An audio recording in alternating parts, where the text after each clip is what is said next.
Bonjour, je suis Lauriane Félicité, médium et facilitatrice de connexion profonde à soi-même, aux autres et au monde spirituel. À travers les épisodes de ce podcast, je t'invite à un voyage énergétique et spirituel pour te reconnecter à la magie de ton âme et à ta puissance de manifestation. Mon petit doigt m'a dit « J'ai l'intuition que ce n'est pas le bon chemin. J'ai l'intuition que quelque chose ne va pas. » Qui n'a jamais prononcé cette phrase? Il est évident que notre espèce n'aurait eu aucune chance de survie sans l'intuition. Même les plus cartésiens de tous reconnaissent son existence. Mais qu'est-ce que l'intuition au juste? Et pourquoi certaines personnes semblent en être dotées davantage que d'autres? C'est ce que nous allons voir dans cette première partie, consacrée à ce thème passionnant de l'intuition. Dans cet épisode, je tenterai de définir ce qu'est l'intuition. Nous verrons les erreurs à éviter et comment la développer pour en faire notre meilleur allié. Mais tout d'abord, l'intuition c'est quoi? Si je lis la définition du dictionnaire Larousse, j'apprends que l'intuition est une connaissance directe, immédiate de la vérité, sans recours au raisonnement, à l'expérience. Ou encore, un sentiment irraisonné, non vérifiable qu'un événement va se produire, que quelque chose existe. Avoir l'intuition d'un danger. Le dictionnaire nous donne comme antonyme, mot au sens contraire, la déduction et le raisonnement. Et comme synonyme, l'inspiration, la prémonition, la prescience et le sentiment. En anglais, l'Oxford English Dictionary définit l'intuition comme étant l'appréhension immédiate d'un objet par l'esprit sans l'intervention d'aucun processus de raisonnement.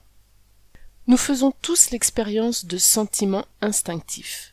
Le plus souvent, cela se présente lorsqu'un danger est imminent. Sentir que nous sommes au mauvais endroit au mauvais moment ou que notre interlocuteur n'est pas sincère sont des manifestations de notre nature intuitive. Ou peut-être l'avez-vous vécu dans une situation romantique. Vous avez certainement déjà entendu l'histoire d'une personne ayant rencontré sa flamme jumelle pour la première fois et dire « Je sens que c'est la personne avec qui je suis censé être ». D'ailleurs, j'en profite au passage pour vous dire que j'ai prévu de consacrer un épisode sur le sujet sulfureux des flammes jumelles et des âmes sœurs. L'intuition est comme un muscle, elle peut donc être renforcée. C'est un aspect de l'intelligence émotionnelle. En émettant l'intention de la développer, en devenant attentif au fonctionnement de votre intuition, avec de la patience et de la persévérance, il est tout à fait possible de renforcer vos capacités intuitives. Vous pouvez ainsi apprendre à l'utiliser pour faire des choix allant dans le sens de votre évolution et d'une meilleure qualité de vie. On peut facilement imaginer la place de l'intuition dans le monde du développement personnel ou chez les artistes, et on pourrait penser que l'intuition n'est pas valorisée dans le monde apparemment rationnel de celui des affaires. En fait, il semblerait que la plupart des grands hommes d'affaires utilisent leur intuition et leur instinct pour prendre de grandes décisions dans la gestion de leur entreprise et dans leur vie en général. À l'image de Pierre-Marc Tremblay, homme d'affaires réputé à la tête de plusieurs grandes chaînes de restaurants, qui dans une interview donnée pour le magazine Les Affaires, admet que derrière la plupart des décisions qu'il prend, il y a une bonne part d'instinct et d'intuition. Pour le journaliste et conférencier canadien Malcolm Gladwell, auteur du célèbre ouvrage The Tipping Point, le point de bascule, les décisions pertinentes reposent sur un équilibre entre la pensée délibérée et la pensée instinctive. Dans son livre, il soutient que l'intuition fournit une clé essentielle pour évaluer avec justesse une situation. Elle est parfois meilleure conseillère que de longues études ou de longues interrogations, qui ont parfois pour effet de perturber le jugement plutôt que de l'éclairer. Quant à moi, je peux dire que je prends toujours les décisions les plus importantes de ma vie sur la base de mon intuition, plus que de ma raison. En effet, pour moi l'intuition est la voix, V-O-U-X, voix, V-O-U-E, de mon cœur, et mon cœur sait mieux que ma tête ce qui est bon pour moi. Notre mental est le produit de nos conditionnements. Notre mental logique et rationnel étant le produit de notre éducation et de nos conditionnements, il me semble évident que si l'on veut vivre une vie libre d'héritages qui ne nous appartiennent pas et alignée sur les désirs profonds de notre âme, il vaut mieux suivre la voie du cœur. Mais comment se manifeste l'intuition? Quand je vis personnellement un moment de clarté intuitive, je sens un mouvement d'expansion et de rayonnement dans le creux de mon ventre. Pour d'autres personnes, elles vont le ressentir comme un saut dans leur poitrine, ou d'autres encore ressentent des papillons dans le ventre. Il y a, pour chacun, une manifestation différente de votre intuition. En prêtant attention aux mouvements physiques qui accompagnent votre intuition, c'est un nouveau monde qui s'ouvre à vous. Vous connecter à votre intuition peut entraîner de profonds et bénéfiques changements, et faire une grande différence dans les choix que vous faites et les mesures que vous prenez pour conclure un accord ou pour sortir d'une situation difficile et parfois même dangereuse. Suivre son intuition ne veut pas pour autant dire qu'il faut nier la logique et la raison, mais que le mieux est probablement d'agir de concert avec elle.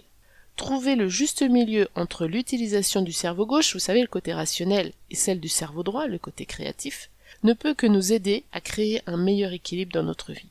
La capacité de prêter attention à l'intuition est parfois reléguée à courtiser les mystiques modernes et peut parfois être négligée ou moquée dans d'autres situations. Mais pensez aux personnes comme les militaires ou les policiers qui flirtent avec le danger. Je suis intimement persuadée que leur intuition peut, dans bien des cas, sauver leur vie et celle des autres. Pensez également au magnat des affaires, Lee Iacocca, qui a dit un jour « La seule erreur que je n'ai jamais commise a été de ne pas écouter mon instinct ». Repensez au moment où vous-même avez éprouvé ces sentiments et sensations bizarres et n'avez pas tenu compte de l'avertissement. Quels désagréments et peines auriez-vous pu éviter si vous aviez écouté votre intuition? Pas plus tard qu'hier soir, une amie m'a confié qu'un jour son intuition lui avait soufflé qu'il valait mieux garder son petit chat enfermé dans la maison. Malheureusement, ce jour-là, elle n'a pas fait confiance à son intuition, et elle a malheureusement retrouvé son petit chat adoré, mort, renversé par une voiture. Nous mettre à l'écoute de notre intuition nous permet de gagner en clarté, et notre vie s'en trouve améliorée de manière incommensurable, dans bien des aspects. Voyons maintenant comment nous pouvons éveiller notre intuition. Nous vivons à une époque où le taux vibratoire de la Terre est en constante augmentation. Il n'a donc jamais été aussi facile de nous relier à nos capacités spirituelles. Par conséquent, même ceux qui se trouvent éloignés d'un chemin spirituel peuvent développer leurs dons naturels. Tout ce dont vous avez besoin est de souhaiter vous déployer et d'accorder du temps et de l'attention à votre petite voix intérieure. L'intuition, c'est cette connaissance intérieure qui se manifeste en silence et en présence d'inspiration d'un autre niveau. Bien souvent, il suffit de demander et d'attendre dans une forme d'équilibre entre intention, foi et lâcher-prise pour recevoir une réponse intuitive. Bien que certaines perceptions se concentrent principalement sur le plan psychologique, comme par exemple connaître quelqu'un si bien que nous pouvons anticiper comment il pourrait réagir à quelque chose ou ce qu'il pourrait faire, le type d'intuition que l'on peut appeler l'intuition supérieure vient d'un endroit différent.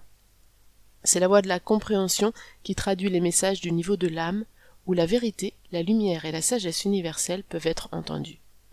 Nous avons tous accès à cette sagesse profonde. Et pourtant, pour beaucoup de personnes, il est encore difficile d'entendre les mots qui sont chuchotés vers et depuis l'âme. Pour combler cette lacune, l'esprit et le cœur doivent être disposés, et il doit y avoir au moins un début de confiance dans notre capacité à savoir. En réalité, l'intuition n'a pas besoin d'être enseignée. Il faut plutôt lui permettre de se déployer, lui créer l'espace. C'est une capacité qui a toujours été en nous, bien que parfois dans un état latent, attendant que nous nous tournions vers elle, comme une fleur se tourne vers le soleil. Pour développer votre intuition, je vous invite déjà à poser clairement l'intention de vous ouvrir et de devenir attentif à votre sagesse intérieure. Demandez également à vos guides, à l'univers, à votre soi supérieur ou à ceux en quoi vous vous sentez relié de vous aider à vous libérer des obstacles, croyances limitantes et de tout ce qui vous empêche d'être à l'écoute de votre intuition. Le désir d'entrer en contact avec une vérité supérieure ouvre les portes de la connaissance intérieure.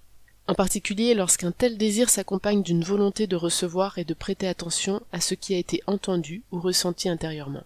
Certaines personnes s'appuient sur des connaissances extérieures et ne croient pas à ce que leur sens subtil et intérieur leur disent. Ils invalident et rejettent ce qu'ils ressentent. Le choix de rejeter leur ressenti ferme les portes à une perception supérieure car il donne plus de pouvoir à la peur. Peur de se tromper, peur d'être différent, peur de devoir changer leur vie en fonction de ce qu'ils perçoivent intérieurement, etc. Afin d'ouvrir les portes de l'intuition et de les garder ouvertes, vous devez être disposé à entendre les messages intérieurs et à leur faire confiance. Et bien sûr, à agir en fonction. La confiance n'est pas une chose simple, car elle implique souvent une réévaluation de la façon dont nous avons jusqu'ici vécu nos vies. Il se peut que la vie vous ait obligé à être plus pratique, plus concentré sur les tâches du quotidien et sur le fait de subvenir aux besoins des autres. Ou il se peut aussi que par le passé vous ayez fait l'erreur de faire confiance à quelqu'un ou à quelque chose et que cela vous ait causé des ennuis. Il se peut aussi que vous ayez oublié que vous avez la capacité de ressentir et de vous ouvrir à la vie à des niveaux plus profonds. La confiance et la foi impliquent non seulement une volonté de recevoir quelque chose provenant d'un autre niveau de notre être, mais aussi une volonté de croire en notre propre capacité à suivre le flot de la vie et à changer ce qui doit être changé. Beaucoup de personnes perçoivent assez clairement ce qui serait bon pour elles, mais elles ont peur des conséquences inconnues que cela pourrait entraîner. Cette peur doit être abandonnée si vous voulez ouvrir davantage les portes de votre intuition. Faire confiance à votre intuition, c'est aussi avoir foi en la bonté et la générosité de la vie. Aujourd'hui, alors que l'humanité fait face à de nombreux challenges et que nous constatons que beaucoup de mesures ont un impact profond sur toute l'humanité, il est d'autant plus important pour nous d'apprendre à faire confiance à notre intuition. Faire le choix d'agir et de fonctionner autrement peut parfois nous placer dans des situations précaires et inconfortables. Nous ne savons pas toujours qui ou quoi croire. Nous ne savons pas toujours dans quelle direction aller pour rendre notre vie plus agréable, le monde meilleur et soulager l'immense souffrance qui existe autour de nous. Sans accès au sens intuitif plus profond qui fait partie de nous, nous vivons à la merci de l'opinion publique plutôt qu'en présence de la vérité, de notre vérité profonde. Pour des raisons à la fois personnelles et simplement inhérentes à l'être humain, il me semble désormais indispensable et urgent de nous ouvrir à la lumière présente pour participer plus pleinement à l'éveil et à l'évolution de l'humanité. Il est temps de permettre à nos sens intérieurs de s'éveiller et de devenir les êtres de lumière que nous sommes en réalité. La période très particulière dans laquelle nous avons fait le choix de nous incarner nous le demande. Et pour chacun de nous, notre cœur nous le demande, afin que nous puissions commencer à résoudre autrement les problèmes et les défis immédiats qui se trouvent devant nous. Comme l'a si bien dit Einstein, un problème créé ne peut être résolu en réfléchissant de la même manière qu'il a été créé. Donc si je récapitule, pour développer votre intuition, il s'agit surtout d'en émettre le désir, puis d'écouter attentivement la manière dont elle se manifeste en vous, et surtout de lui faire confiance et d'agir en fonction. Plus vous écouterez votre intuition, plus vous lui ferez confiance et plus la petite voix deviendra forte et claire. Et plus vous comprendrez comment votre intuition fonctionne en vous, et plus il vous sera facile de vous laisser guider par cette sagesse intérieure. Voyons maintenant les 9 façons dont nous avons tendance à saboter involontairement notre intuition et comment les corriger. Ralph Waldo Emerson, le philosophe américain, a dit « La sagesse première est l'intuition. Ce n'est pas qu'une théorie. Notre intuition fait partie de qui nous sommes. Lorsque nous suivons notre intuition, nous aimons généralement les résultats. Que se passerait-il si nous apprenions à puiser quotidiennement dans notre 6e sens ? Il existe de nombreuses façons dont nous avons tendance à régulièrement saboter notre intuition naturelle. Voici 9 exemples et ce que nous pouvons choisir de faire à la place. Premier exemple, nous sommes tellement dans le speed du quotidien que nous ne prenons pas le temps d'écouter notre intuition. Pour entendre votre petite voix intérieure, vous devez ralentir ou simplement rester immobile quelques instants. Nous ne comprenons pas la symbolique des événements qui nous arrivent. Apprenez à lire et à comprendre vos expériences à un niveau plus symbolique. Vous permettra d'en tirer davantage d'enseignements. 3. Nous laissons notre ego nous diriger et insistons pour contrôler tout ce qui nous entoure. L'ego est menacé par la présence de votre intuition. Plus vous développez votre intuition et moins vous laissez de place à l'ego négatif. 4. Lorsque nous restons dans nos têtes et laissons nos émotions nous contrôler, nous perdons le don de ce que notre intuition peut offrir et nous nous laissons immobiliser par nos peurs. Redescendez dans la paix du cœur. Cela vous aidera à entendre la sagesse de votre 6e sens. Comment fait-on pour redescendre dans la paix du cœur ? Eh bien tout simplement en posant l'intention et en se concentrant sur l'espace cœur. 5. Nous continuons à fréquenter des personnes qui ne croient pas à l'intuition ou qui ne veulent pas l'utiliser. L'intuition est contagieuse, mais le manque d'intuition aussi. Fréquenter des gens qui se laissent guider par leur intuition vous donnera en quelque sorte l'autorisation d'en faire autant. 6. Nous pensons que nous pouvons forcer l'intuition, tout comme nous pouvons pédaler sur un vélo. L'intuition vient où et quand elle se sent invitée, mais elle se manifeste souvent quand on l'attend le moins. Le mieux est d'apprendre à lâcher prise et de lui créer des espaces d'expression comme la méditation, la relaxation, l'intériorisation, la contemplation, etc. 7. Nous sommes programmés pour rester dans notre pensée logique, rationnelle et analytique comme étant le seul moyen de trouver des solutions aux problèmes, de prendre des décisions ou de trouver des solutions. 7. Nous sommes programmés pour rester dans notre pensée logique, rationnelle et analytique comme étant le seul moyen de trouver des solutions aux problèmes, de prendre des décisions. En étant centré, en utilisant des outils et habitudes d'intelligence émotionnelle, l'intuition peut vous inonder de nombreuses alternatives créatives que votre intellect ne pourrait pas concevoir. 8. Nous écoutons notre ego lorsqu'il nous dit qu'il peut gérer lui-même le problème ou la situation. Ne permettez pas à l'ego de rejeter les bonnes idées que l'intuition vous offre. Comme nous l'avons vu plus tôt, l'intuition peut vous offrir des idées beaucoup plus créatives qui vont permettre de voir le problème sous un autre point de vue. Et pour finir, 9, nous croyons que nous n'avons pas besoin d'apprendre des outils, des compétences et des habitudes pour maîtriser notre intuition. L'intuition est comme un muscle, vous pouvez apprendre à la développer, à l'écouter davantage et à ralentir le vélo qui tourne sans fin dans votre tête. Et vous, où en êtes-vous avec votre intuition? Quelle est votre relation avec cet aspect de votre être? Parvenez-vous facilement à trouver votre chemin à travers des situations données souvent incomplètes? Êtes-vous capable d'utiliser les côtés gauche et droite de votre nature, de votre instinct et de votre logique afin de créer un maximum de clarté et d'équilibre? Si vous êtes convaincu que vous pouvez gagner en qualité de vie en développant votre sixième sens, je vous invite à me retrouver la semaine prochaine pour la seconde partie de ce podcast sur l'intuition. Je partagerai avec vous la manière dont je me sers de mon intuition pour prendre les décisions les plus importantes de ma vie et 10 exercices ludiques à pratiquer au quotidien pour muscler votre intuition. Ceci était un épisode de la magie de l'âme. Si cet épisode t'a plu, je t'invite à le noter avec 5 étoiles pour l'aider à gagner en visibilité. Tu peux aussi t'abonner et activer la cloche pour être informé des prochains épisodes. Retrouve tous mes événements, ateliers et formations sur mon site www.mediumcoach.fr. À bientôt!